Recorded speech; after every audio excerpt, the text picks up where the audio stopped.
My life is in your hands. My life is in your hands. You took control when I was young, when I was not able. My life is in your hands. My life is in your hands. You took control when I was young, when I was not able. Hi, welcome to Inspired Blessings with Jimmy Prince, and this is the second episode. Today my guests are, I have Pastor Cara Bocchino, yeah. okay, as well as Fedi Castillo. Thank you so much for joining me today and talking about a topic that should never be talked about, but we do need to talk about it so to let other people, be aware. So, Pastor Cara, you are also you are one of the pastors at the Access Church, the Compassion and Care Group, right? As well as your mental health counsel? Okay, so that's something that you definitely can use in what you're doing here. And also, you're the co-founder of the Empowerment Collaborative of Long Island, right? And also the director of the advocacy. Yes. Thank you so much. I appreciate it. What would you say the main way a church could help? Yeah, it's as you can see, there's so many things that we can be doing, and even if you're a social worker, mental health counselor, or psychologist in a church, they could use volunteers. Right. Yes. And so there's so many different ways, but one success story that I can give is that there was a girl. Actually, the first day we met, they said there's this girl out in the Hamptons, and we're like, oh, and. And she needs this, she needs that, whatever.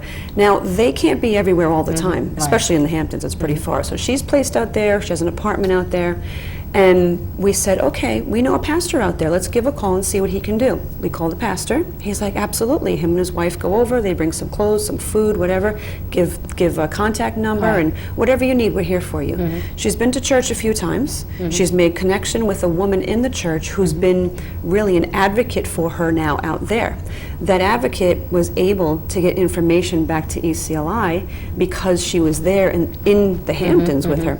So this girl lost her cell phone, she lost her contact, she couldn't get in touch with her advocate at ECLI, and she was able to tell because the woman at the church is meeting her, knocking on her door, she was able to say, listen, I don't have my phone, can you get in touch with my counselor? She contacted the counselor, they were able to find that information and support her. Now she's not 100% where she needs to be, but she has a support system, and that's what the churches need to be. And part of what I'm doing is yes, for my church, we're being as much of a resource as we can, but we're also trying to get other churches aware of how we can get you involved. So how welcoming are they? Or have you had a lot of difficult, like, not at my church, I don't have time for this? I mean, it's kind of like that with anything, because you got to really help them see the vision and the passion behind it. And I get it. Pastors are busy. Churches are busy. People have their own ministries and outreaches that they do. But if we could try to make it, our whole goal too with this awareness is to try to streamline it as much as possible. All you got to do is email me. If you want to donate things, I will get them to ECLI. If you want to be a mentor or an advocate, then get in touch with ECLI. And so it's really the awareness piece. Just host a seminar. Just say, okay, we'll do Hope Totes for a service project. Just say, I have a therapist in our church, and she'll do some pro bono work, once a week, or thinking out of the box of how we can help people as a church. Honestly, the church was the first social services. From the Book of Acts on, the church was the first, and I think because help the church has help the widows, and the orphans, feed the poor, and I think because the church has gotten too much in its four walls in the past secular. couple of decades, it's now realizing that it's time to come back to what your job is, and that's to love on the hurting. Absolutely. And just to say, Pastor Cara and Access Church and all of the affiliates that have joined the efforts have been a saving grace, because I spent most of my time just trying to figure out like where I can get certain of their needs met, and just being able to be like, you know, Pastor Kara, I need X, Y, and Z, and then within the week I get it. It's there's just no words. It seems like it could be a full-time job for you at the church. Yeah, It probably is. Eventually there'll be people to do it for us, but right now it is like I have stuff in the car for you. Don't let me forget. Okay. So, I got stuff in the car, don't let you, don't forget, please. right, and that's how it works. You know, Right. and we have a Facebook page where if anybody knows of somebody who can build a computer program or a platform or a website, whatever it's called, where we can put out there the needs, and then churches can be signed on and say, I'll get that, I'll get that. It just makes it so much easier. Email's not really working. I have a Facebook page called 2911, based off of Jeremiah 29:11. And when you get on that page, I just will randomly post. They'll say, oh, we have a girl that needs 2 car seats. She's getting out of the hospital with twins. Okay, I put it on there. Guess what? Within a week, we're giving them 2 car seats. Right. And it's the vision of the church body as a whole, not just Access Church, that we want to spread that and support wherever we Well, can. you know, it could be overwhelming for you to take on. I mean, that's a big responsibility. I mean, It's a lot. Long Island's got a lot of people. And a lot of need. You know, yeah. I mean, so how far do you go from Nassau to all the way to Our Suffolk? bulk is in Suffolk, but there are certain people who will kind of go back and forth from Nassau to Suffolk, so we follow them. That's, you know, the border doesn't Right. really, is not going to stop us from helping Right. people. But yes, the bulk of what we do is in Suffolk. Right. So you want to give me some stories of, you know, a couple individuals that you might have been able to, that you've been able to help? Sure. So when I first started, it was about 7 years ago, I met she was 19 years old. She had been arrested on, she had drug paraphernalia, because she had, you know, she was very heavily addicted. And I remember sitting, because, you know, like the courts have like these benches where you sit with, and I remember seeing her, and all I could think was, if I don't get this girl help, she's gonna die. She had to be like 80 pounds soaking wet. Her veins were visible through her skin. And I didn't even know what to do at that point. I was just trying to be calm so that I wouldn't project any of like what I was going through, just looking at her. And that was my first ever human trafficking survivor that I had ever worked with. And I remember sitting in court with her. What was her situation? Was it a family situation, or was it just a guy who was a pimp? So very complicated, because she grew up in a home where dad was a drug dealer, mom was a stripper / prostitute. The first time that she ever actually tried heroin was with her mom. Yeah. And she was like 13. Right. When she met this guy who swept her off her feet, you know, remember, we are, Right. we know what we learn, right? Right. And he swept her off her feet and told her that they were going to have this life together, and that all she had to do was work for him, and that they were going to save up and have this beautiful life together. And that was enough for her, because she really wanted to believe wholeheartedly that he loved her as much as she loved him. And when the house got raided, because there were other young girls as well that he was trafficking, she was the most attached to him. There's a thing called trauma bonding. And what happens during a trauma bond is that individuals, during intermittent amounts of abuse, but also love and affection, confuse that, and their bodies actually get addicted to the person that's causing that. So she was very trauma bonded to this man. And she believed wholeheartedly he loved her, and she was going to do everything it took to protect him. But I didn't focus on that, even though everybody else did. My focus was, let's get you clean so that you don't die on me. Right. And we got her into a program. She did succeed. And I remember sitting in court with her one day as she sat across from me. And it was like 6 months into her program that she said, that she looked at me and she said, Fedi, he didn't love me. And she just broke. Like if you could hear the heartbreak, you could hear it. It was just powerful in that moment, and I had to sit in that moment with her, even though my heart broke for her, because everything that she had done for him was under the expectation and the belief that he loved her, that that she didn't do all of this in vain, right? Right. Fast forward, she graduated college. She actually helped put her trafficker away. So where'd you go to live with? Because you really don't want to be back in that same environment. So where'd you go? I mean, she was all over the place for a little while because to create stability, it takes time. People remember when they normalize chaos, they continue to feed into that, and sometimes the normalizing stability is extremely difficult. So I followed her for as long as she would let me, and finally she got to a place where she got clean, completely sober. So she lived with a friend of hers that let her stay with her when she realized she was sober. Went back to school, and now she is married with a child, and she's just a different human being. And she knows what she does not want for her kids. Yeah. You know what I'm saying? Yeah.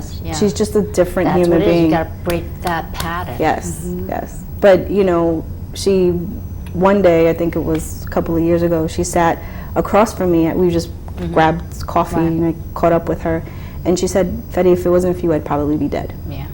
Yeah. But that goes to show the relationship, right? Like, all you need is one person you could pick up the phone and trust is going to pick up.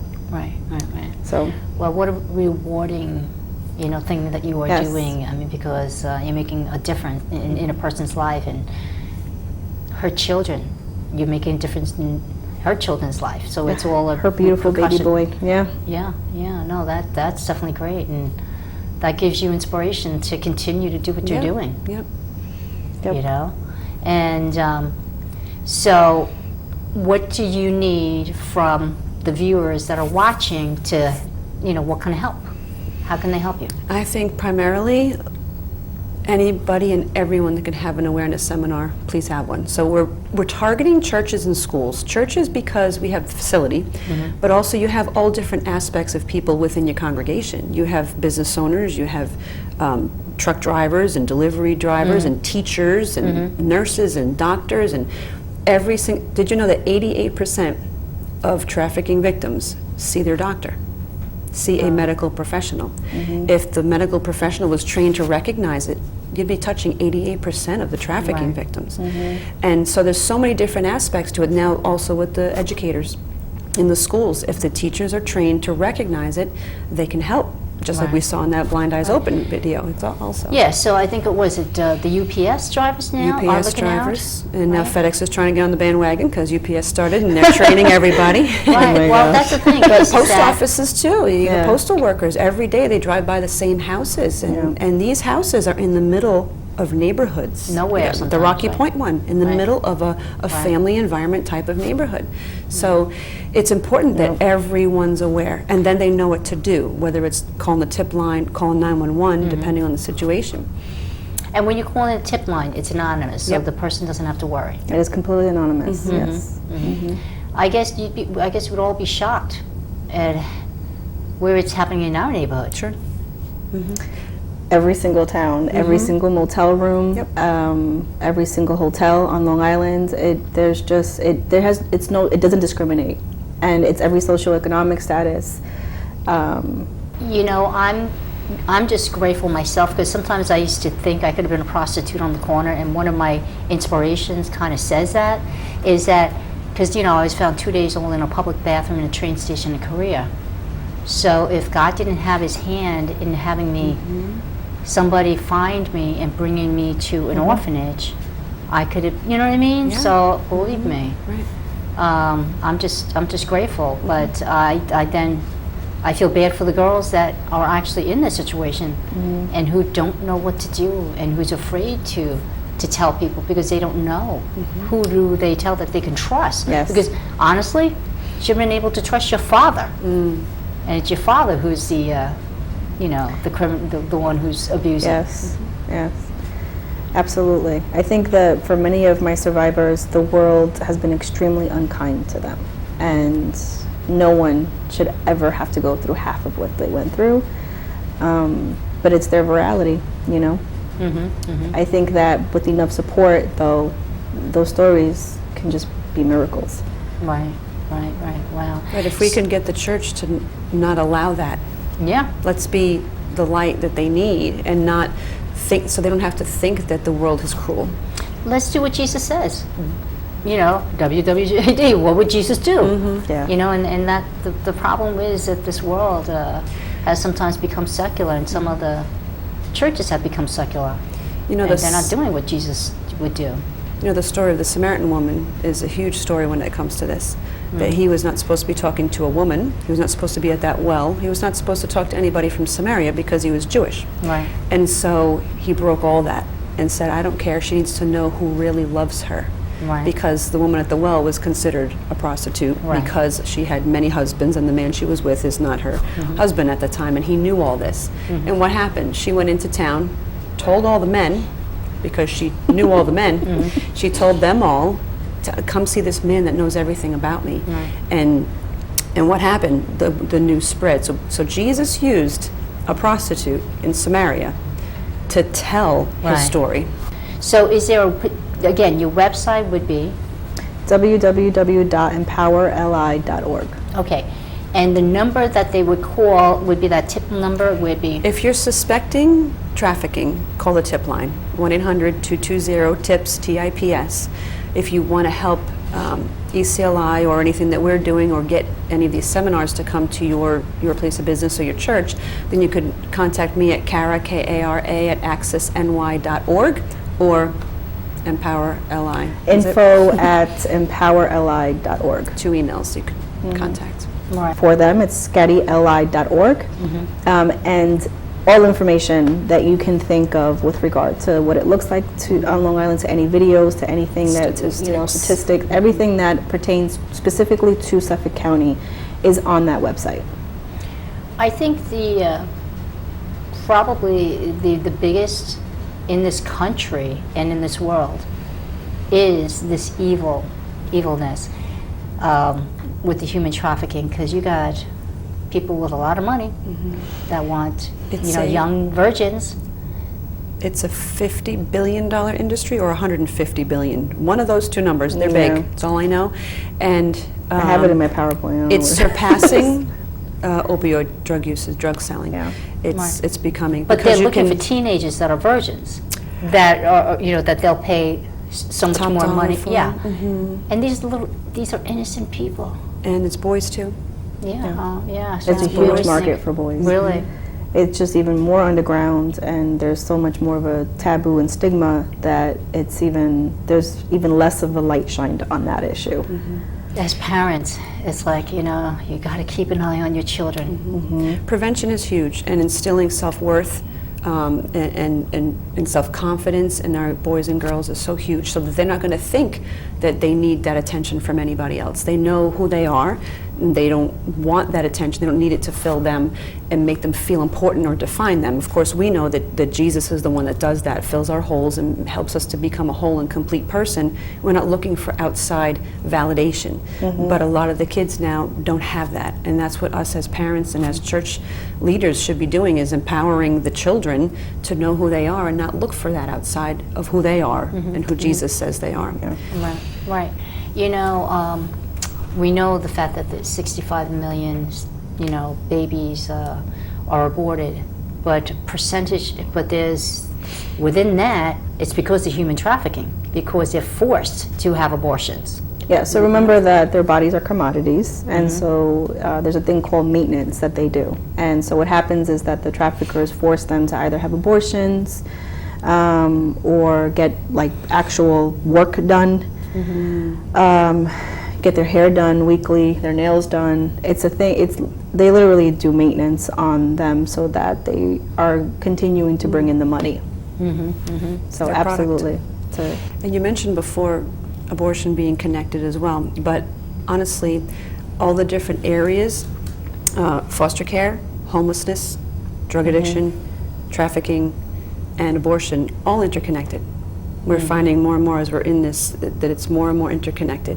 That you have runaways, and honestly, the biggest person at risk is those that are aging out of the foster care system. Yep. Because they are runaways or they don't have a place to go, because housing is a huge problem on Long Island. There's nowhere for homeless people, there's nowhere for foster children, there's nowhere for those that age out of the foster system. Yep. There's nowhere for inmates coming out of the jails to go. There's nowhere for the trafficking victim to go. There's nowhere for the substance user to go, to be a safe place where they can get resourced, get supported, and get on their feet. It's a huge problem. It almost seems like it'd be nice to really get the churches involved, and where there might be families that actually could be able to take one child and to be able to help. And so, Yes. so I guess if the families would open their homes, I know it could be a tough, scary situation, but you know, if it's done correctly. We're losing so many individuals that are running away from I have a young girl now, actually, who ran away from a group home, but she's been in a group home since she was 12, and the families that she interviewed for as foster families denied her. So she ran away, and she's now, being trafficked. But if she gets caught, she goes right back to a foster care setting. And the reality is that that's what she's trying to escape, because there is no connection there. Because her entire adolescence has been spent in kind of like this system that you're just a number, not a person. When we think about adolescence, that's not what it should look like. We should think back on our adolescence as a fun time, a time where we enjoyed living our life. And for many individuals who are in those group home settings, or even just in general, that's not their experience. It's a shame. I mean, my parents, they did adopt me, but they also did foster care. And in the beginning, I think they did it for the financial aspect of it. But in the end, I'm glad to see that they actually loved the children, and they would, even was still in touch, you know what I mean? Yeah. And so they went far and above as foster parents. But, It's, you can't guarantee, but there are a lot of other families that would be like my parents that truly want to help. So then, you don't want to just eliminate that foster care is terrible, because there are those exceptions. It's not foster care, it's the group home settings, because they're bunched into these, kind of like these homes where... But the fact that they don't want to go to foster care because maybe they had bad experience with some of the foster cares, would you say, or no? What we are looking for is more foster families. Okay, all right. Individuals who are willing. So Right. for the client that I just spoke about, the issue with her was that the ones that she did interview all denied her. They didn't want to take her in, And so here's a girl who's now 16, 17, who's lived her last 5-6 years from group home to group home. Continually rejected now, too. And continually rejected. And so this is something else that I'm working on. She just feels like she's just being rejected as a person, not even, So when someone comes and tells her all the things she wants to hear, I mean, it's perfect setup. Something else I'm working on with the foster care system is trying to get churches to recognize that there's a statistic out there that if every church in the country fostered one child, you'd eliminate the list. You'd get rid of foster group homes. So to me, That's crazy. why are we not doing it? So again, I'm trying to bring awareness to the churches about foster care, about foster parenting. And I'll just say this, that the Suffolk County foster care system came to us, came to me and said, we know that the church knows how to love people. So we're coming to you because we need quality foster parents. We can't drop the ball. We have to do our job. And we need to be willing to hear, go to an information meeting, just find out what it's about, and find out what you can do to help. It's a perfect example of what you had mentioned about your parents, is that there was a 12-year-old who, she was in a group home setting, but prior to that, she was with a foster parent. She apparently built a connection with that foster parent. In the group home, she AWOL'd, so she left with an older girl who was a recruiter for another trafficker. She was in the process of getting trafficked. The trafficker was trying to groom her. She locks herself in the bathroom of the hotel. She puts her entire body against the door. She calls her foster care mom. It just goes to show you that that connection is what's needed. And the foster care mom then calls the police, and the police were there within minutes and were able to rescue her. Right. But if that connection had never been made, Right. who was she going to call?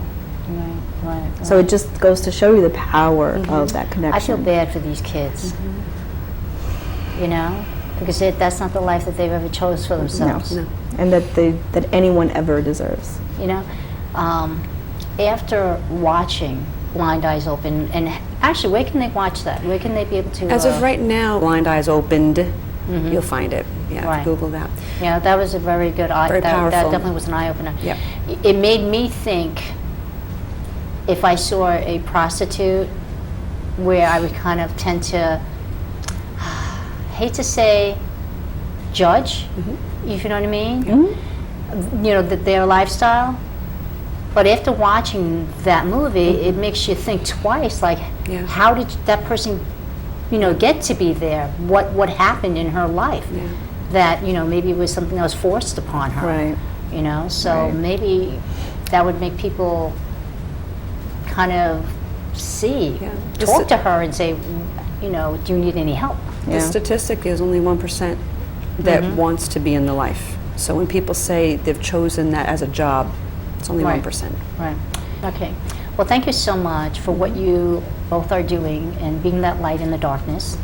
And I hope we can get a lot more people being that light to be able to override the darkness, because it only takes one candle to light up a room that was full of darkness. Absolutely. So thank you so much. Thank you. Thank you. I appreciate it. Thank you for having us. Yes, Yeah. thank you.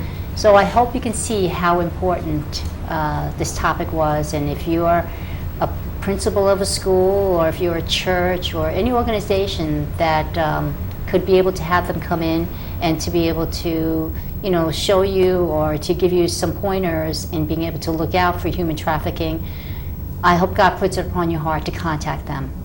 And I also do speaking events, and in which I love to share from my book, my testimony, along with singing some songs in between. Is you could, you know, give me a call, as well as if you could like my Facebook page, Inspired Blessings. You get the updates of the different interviews and things like that, as well as if you can be able to subscribe to my YouTube. And this way, if you happen to miss any of the shows, it will be downloaded on there, and you get notified. So thank you for joining us today, and keep Inspired Blessings within arm's reach to help give you comfort when others are at a loss for words. Thank you, and God bless. To accept and receive Jesus Christ as your Lord and Savior, please say this prayer. I know that I am a sinner who needs forgiveness. Jesus, please forgive me for all my sins and purify me. I know that you died and rose again to pay for my sins. I need you to be my Lord and Savior for the rest of my life.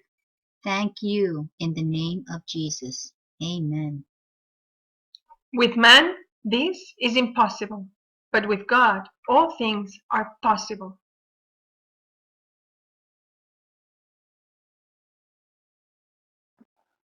For more information about Jean Marie Prince and Inspired Blessings, please go to jeanmarieprince.com. That's JeanMarieprince.com. Thank you so much, and God bless. My life is in your hands. My life is in your hands. You took control when I was young, when I was not able. I had no mother to love me or a father to give me a hug. I was left all alone in this strange darkness.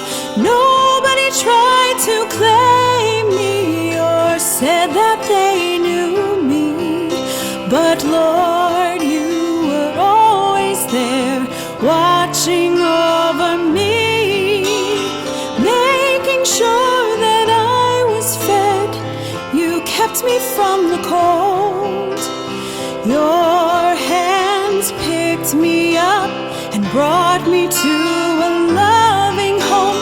Your grace was poured